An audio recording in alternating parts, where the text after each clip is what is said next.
If you need help contacting Amazon without an account, there's a specific page for that. I'll leave a link in the description to this page, but basically it helps you with signing in if you have some different difficulties, or if you don't have an account yet, you can choose a topic here, like if you've forgotten your password or your password's not working, or if you don't have an Amazon account but you need assistance. Now, when you click on one of these, it's going to give you a phone number to call, whether you're in the United States or if you're in other countries. Now, I wouldn't take the phone number from this video, though it may work. Just click the link, go here, choose it. They may change this phone number from time to time, or the options may change. So I would definitely get the number from going to the landing page and then being able to find whatever the latest number is.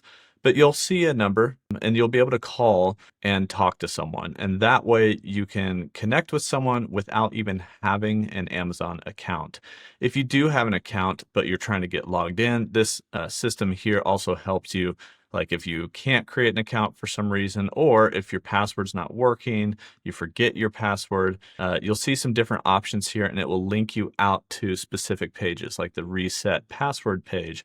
Or if your password isn't working, we've got some more phone numbers in here and some more information. So for each of these items, you've got some details there. Like I said, I'll leave a quick link in the description that can take you to this landing page, and then you can select the best option for you.